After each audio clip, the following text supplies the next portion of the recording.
So hey everybody, let's get going. My name's Sergio Caltagirone. Most people call me Serge. I am the vice president of threat intelligence here at Dragos. What that means is I have the pleasure of introducing really smart people when we do these discussions, which is exactly what we're going to do today. The cool thing about Dragos is that we really try to bring the experts up front because that's the people who know what the heck they're talking about. So I've been doing threat intel for 20 plus years. I've tracked and found some of the worst groups in the world. It's been a lot of fun, but now I enjoy my time actually helping a really amazing team of folks, focus on the threats to industrial control sectors. If you have questions during this presentation, please drop them into the Q&A section of the webinar. I will keep an eye on those. And we will address questions at the end. This is only a 30-minute webinar, so we'll try to keep this quick, get you guys some key points, and then take your questions, because actually, as an intelligence analyst, I really care more about what you want to hear than I care about me listening to my own voice. So if you have questions, please drop them in. I'll be watching that, and I'll try to either answer them in text or we will bring them up at the end. So with that, we got 30 minutes. Let's get started. The webinar is being recorded, and you will have access to this. We're going to get started with some introductions. Again, VP of Threat Intelligence. That's me, Tom. You want to say something briefly about yourself? Hello, everybody. I'm Tom Winston. I'm a principal adversary hunter at Dragos, and I come from a long career in the federal government doing cyber threat intelligence, as well as in academia where I teach ICS and SCADA security type things. Yeah, we call him Dr. Tom, so everybody knows him as Dr. Tom. So awesome. Thank you, Tom. Kyle.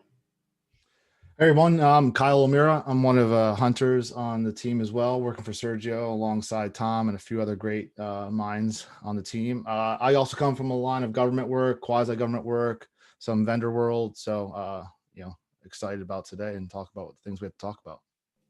Awesome. Let's keep moving then. So the year in review. So it's kind of funny, right? Because everybody does end of year stuff and whatever. So there's no shortage of these that come out at the beginning of every year, looking backwards at what happened last year.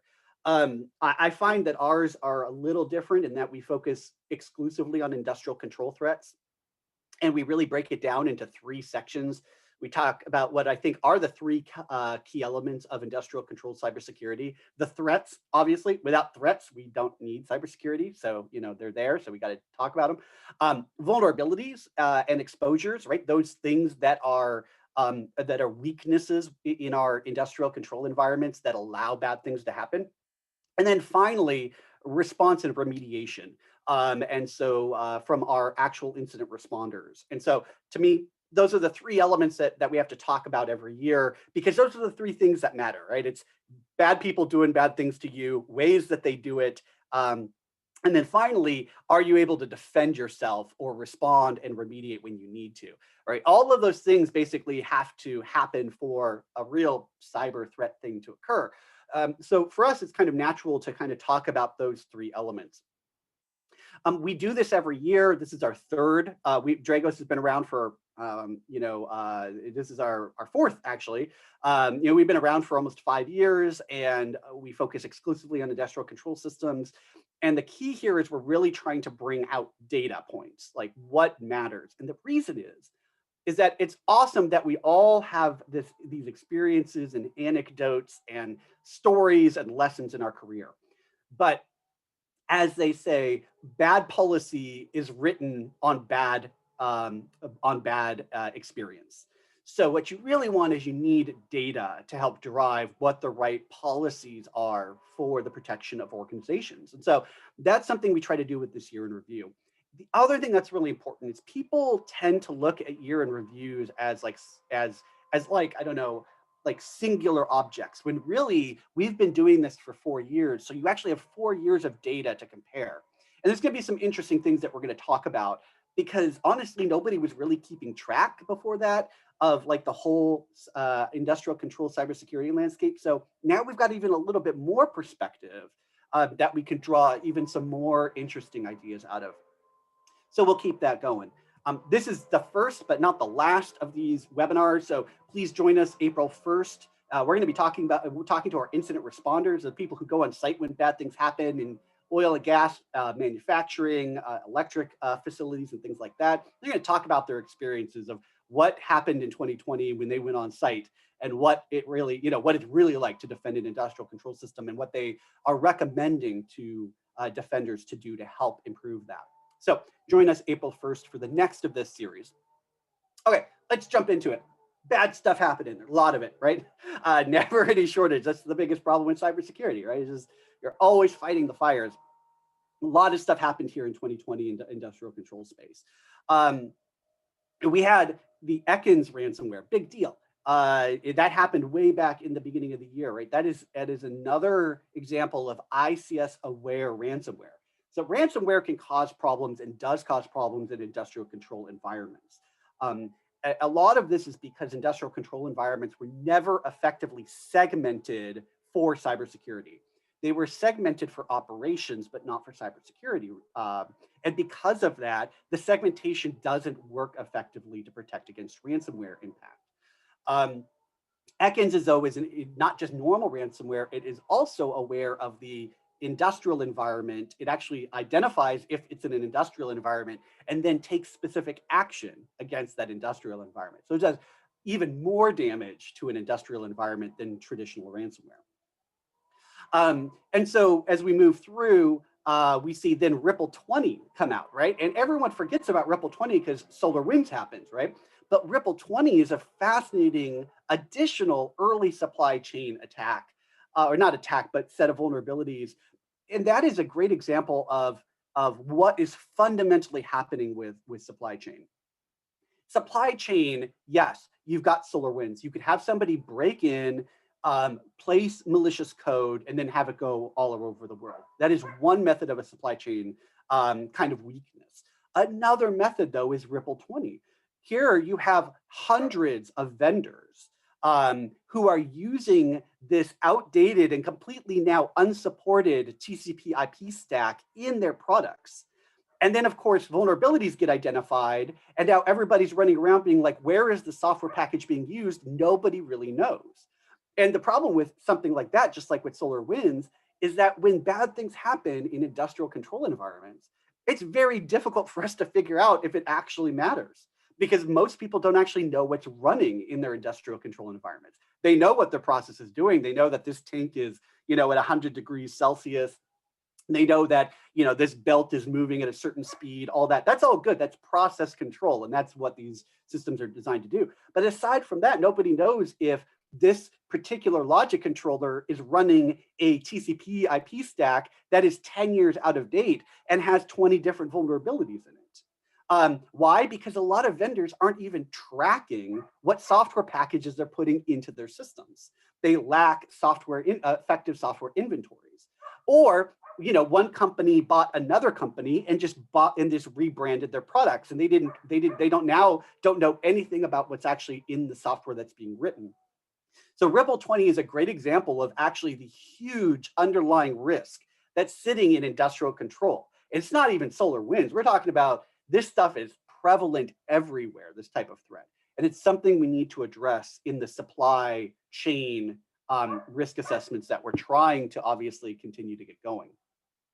Another thing I want to talk about is in October, the US Treasury issued its first economic sanctions against a foreign body, utilizing an attack against industrial control as one of its justifications.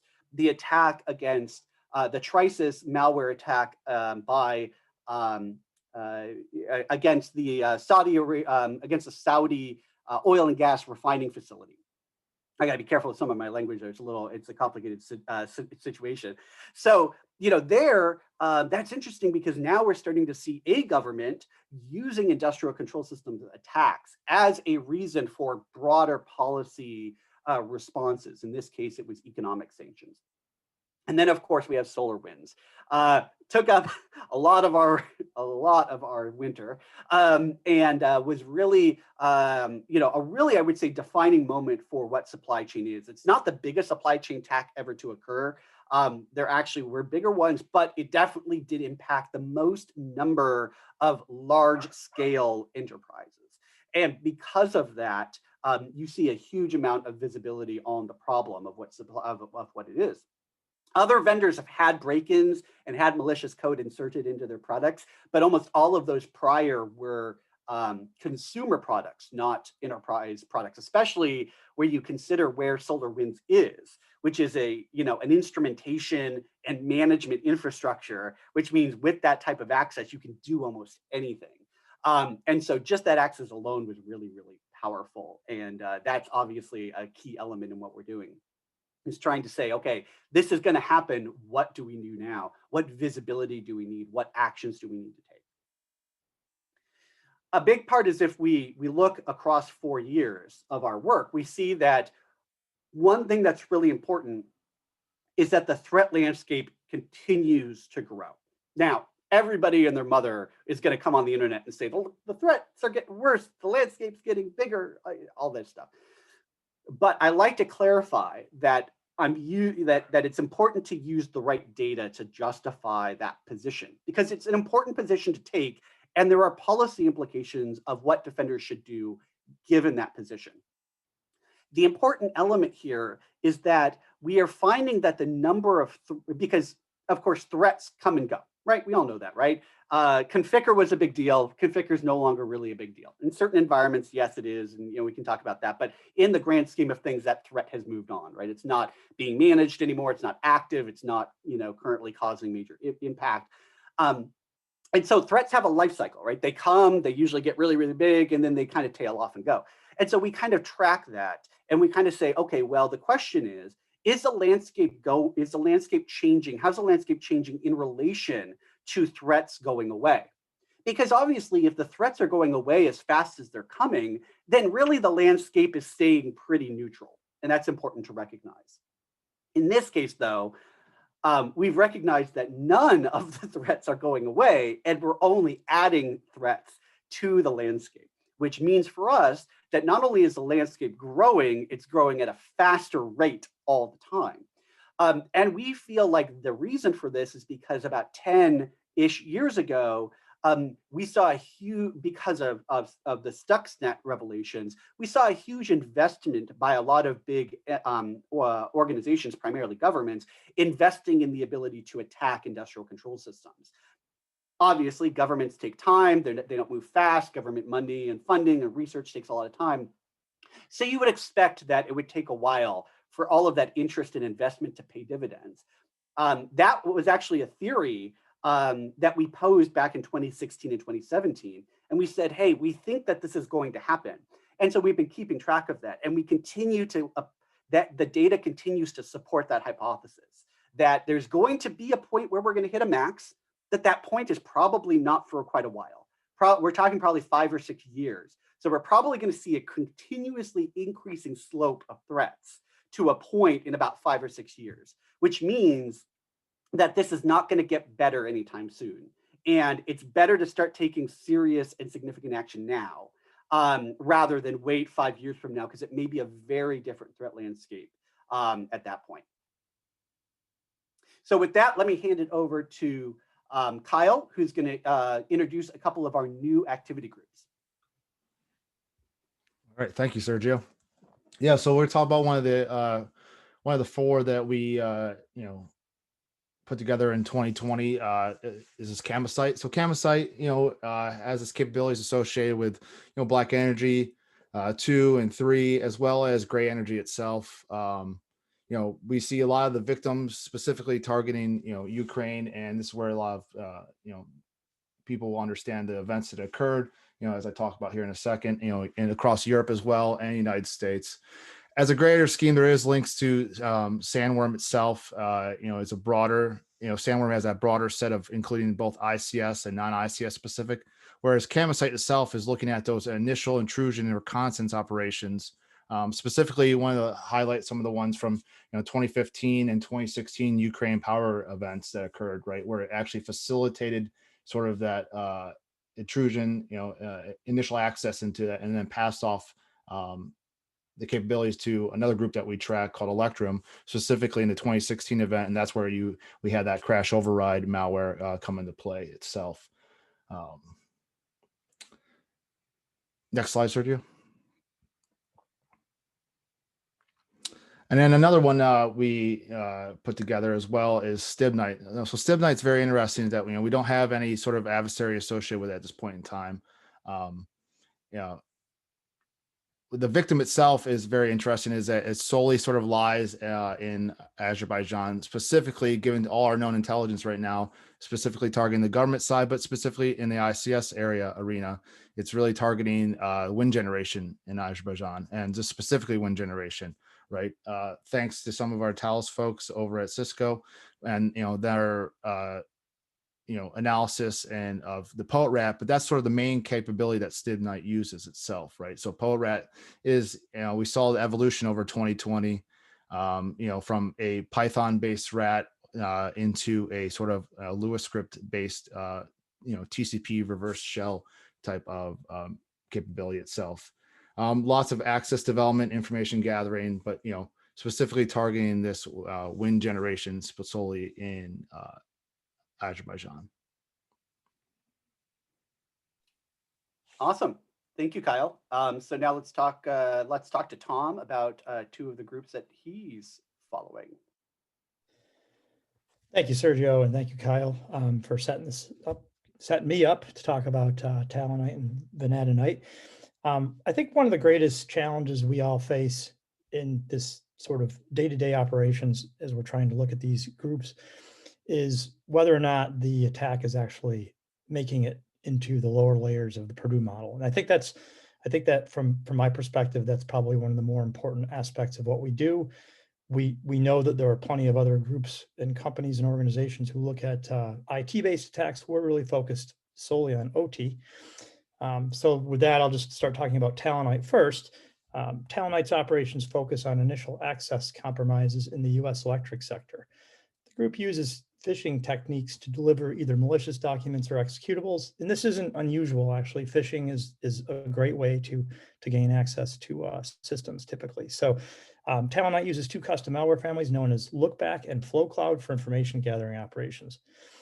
TALONITE's phishing campaigns utilize electric and power grid engineering specific themes and concepts. So this shows intent, and intent's important. We definitely want to investigate intent to gain a foothold within energy sector entities. Identified infrastructure and phishing emails spoofed the National Council of Examiners for Engineering and Surveying, that's NCEES, North American Electric Reliability Corporation, NERC, that's a big one, the American Society of Civil Engineers, ASCE, and Global Energy Certification, GEC. TALONITE employs malware using legitimate binaries maliciously and modifies binaries to include additional functionality. For example, the Lookback malware contains persistence mechanisms that add two Windows registry keys to execute legitimate but modified files when the infected user next logs in. FlowCloud uses a renamed copy of the legitimate HTML help workshop, hhw.exe utility from Microsoft. The group appears to use a combination of owned and compromised network infrastructure to conduct its activities. Moving on to VANADINITE, VANADINITE conducted various initial access operations and campaigns targeting industrial entities across the energy, manufacturing, and transportation sectors in North America, Europe, Australia, and Asia. Very large scope. Dragos assesses the group's activity is focused on information gathering operations, including specifically ICS compromise and data theft. One of the things as an intel person that was always very, very critical to understanding was watching organizations and foreign intelligence organizations start this process, watching them direct money and assets and resources. And this appears to be something in that wheelhouse. Obtaining documents and intellectual property relating to ICS processes, function, and design can enable the group sponsor entity to develop more and further ICS capabilities. VANADINITE's activity supports long-term strategic advances rather than disruptive or destructive effects. Dragos assesses with lower confidence. VANADINITE is responsible for the cold lock ransomware attack that targeted Taiwanese state-owned ICS companies and caused indirect disruption to operations. The objective of this attack, whether financial gain or disruptive messaging, is unclear. Dragos consistently observed a pattern in VANADINITE behavior, including the targeting of recently disclosed N+1 vulnerabilities in a range of networking gateway devices impacting remote accesses, for example, VPNs. Asset owners and operators should treat vulnerabilities in external-facing network appliances as a serious issue. Dragos observed multiple entities using Parasite increasingly adopt this methodology. These remote access technologies often directly enable access to ICS networks. There's the important issue right there, accessing the ICS networks by bypassing enterprise networks, and are commonly used by integrators and ICS original equipment manufacturers. Next slide. Awesome. Thank you, Tom. I'm trying to run through everyone's questions and type them out while I'm on pause and somebody else is speaking, so we can get it to as many questions as possible. Please drop any questions you have in and I'll get to them here. We'll get to a Q&A session here briefly. So a couple of things that are really important to recognize. Industrial control is not IT. And the reason, and I don't say that to be pedantic, I say that because from an adversary's perspective, from a threat intelligence perspective, they are not the same. They are not the same environment. I have fortunately been on the offensive side for quite a while, and I of course have a lot of experience, and then a lot of people here at Dragos have also had a lot of experience on that, and we can tell you authoritatively that when most adversaries attack industrial control environments, if they are at that level of maturity and interest and investment, then you tend to see the most mature type of operations occurring, meaning that you see very specialized teams and operations. It doesn't mean that they're the most effective. Let's separate here what I'm talking about. But what it means is that we see groups working together and then not working together. And this is very common in the highest levels of offensive cyber operations around the world. It is not uncommon to see 3 or 4 or 5 teams, sometimes from different countries, sometimes from countries you would have never expected to work together, working together to achieve a result. That means that it is in threat intelligence and ICS, we are very careful as to how we talk and separate threats, because it may look like one in one event, but there might be several things happening that to an untrained observer just kind of lump them all together, when really there's a lot of different things happening.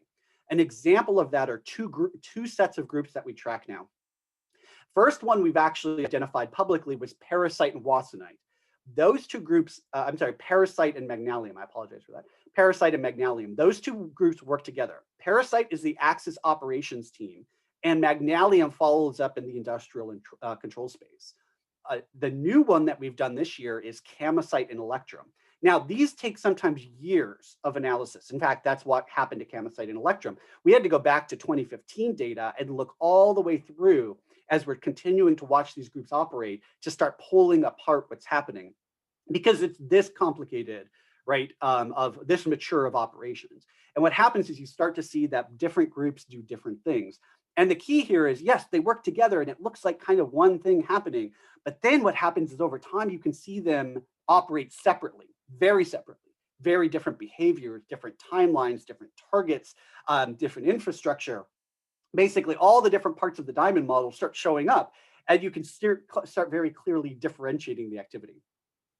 For instance, Camosite and Electrum. If Camosite wants to get into your environment, they will absolutely be able to do that. Now, when they get into an industrial control space, Camosite doesn't really know what the heck they're doing. They're really not that good in industrial control. But that's okay, because they're really good at one thing. But then when Electrum tries to get in, it doesn't really work out so well for them. A very difficult time getting into networks that they want to. But if you hand them access to an industrial control space, they're probably the most dangerous group to one of the most dangerous groups to allow in, because they know what they're doing at that point. So this is an example of where we're starting to see a lot of separation and differentiation amongst these groups. And it's not because we're breaking them apart like arbitrarily, it's because we actually see them operating together and then separately.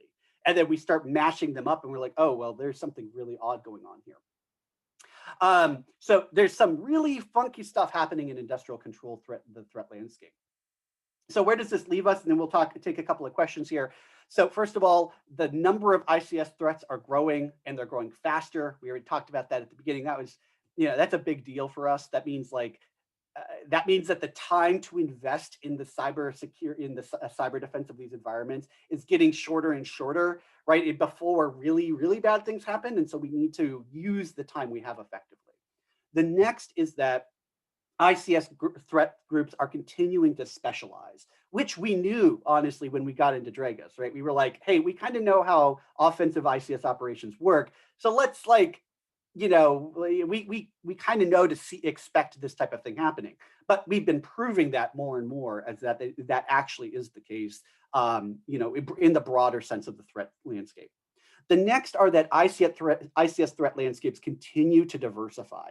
So for instance, Wassenite, who is very interested in US electric and electric sector for a long time, started creating malware for data centers and data center management.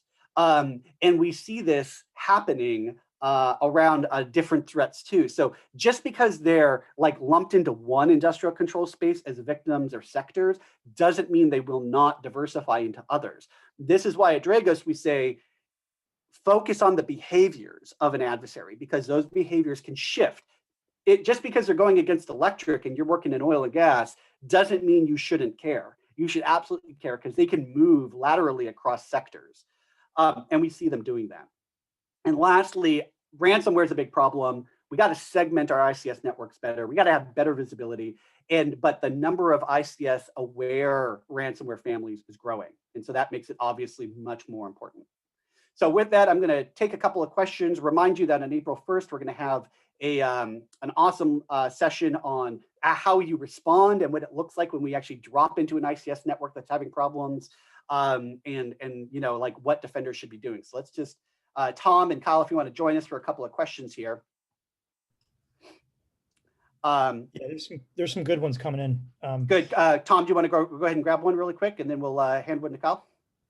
Yeah, there's a question regarding, would you be able to comment on the ongoing threat landscape for ICS in the municipal water utilities sector? As a person who's been personally involved in some of those investigations, this is an area of increased focus, and we're doing the best we can to investigate any and all leads regarding compromise, attack, whatever, in municipal water utilities at this time. There's another question in there, Sergio, for you. How do we come up with the names for these attacks? So the names are really simple. You got to pick something, and it is these are rare earth minerals, by the way. That is our naming schema. You got to name them something and you can't conflict obviously with other names in the industry. So you got to pick something unique. So yeah, it is a bit laughable, but they are just rare earth minerals. There's nothing special about the naming. Another good one from Anton says, as the threat landscape is growing fast, do you believe that OT businesses are ready and have accepted cyber attacks such as ransomware as a real threat? What do you think, Kyle? I think as we saw, as things are evolving in some of the space, some of the rumor mill with the Molson cores potentially being ransomware associated and how much that impacted production and manufacturing. I think that's going to shed a lot more light on the situation. I think they should be, there should be no difference in the mind from an OT business and an IT business, whether ransomware, because they're still using computers, they're still using the same machines across, the way. Obviously segmentation will help the OT businesses, as Sergio highlighted. Yeah, exactly. I think that's a big thing, is that we need to, that the number one defense against ransomware is segmentation. And there's more you can do. please do that. But number one has to be segmentation. You have to limit the damage first. The industrial control landscape needs to get better at segmentation. Sergio, Okay, another question. Go Tom, one more. Yep. Was there any specific pattern or trend observed in the offshore oil and gas ICS threat scene within the period of review? Yeah, so so basically the answer is it was pretty much continuing the same. We didn't see any sort of significant event that changed our perspective of what is currently the major threat behaviors for oil and gas. Primarily, we see refining, so downstream oil seems to be the biggest. Upstream, exploration, things like that, always are big targets, but mostly for espionage purposes, right? That's both, commercial and government espionage, because people want to know where their oil is, to use the phrase lightly. And so that we do continue to see attacks against exploration, but mostly against downstream refining and manufacturing is where we see most of the threat activity. Great. Thank you all so much for your time. I really appreciate it. And I hope you had a great time. If you have any feedback for us, let us know. This has been recorded and will be available for you later. But I hope you all have a great day. Have a great 2021, everybody. Let's get through it. And we'll talk to you all soon. Thank you. Thanks, everybody.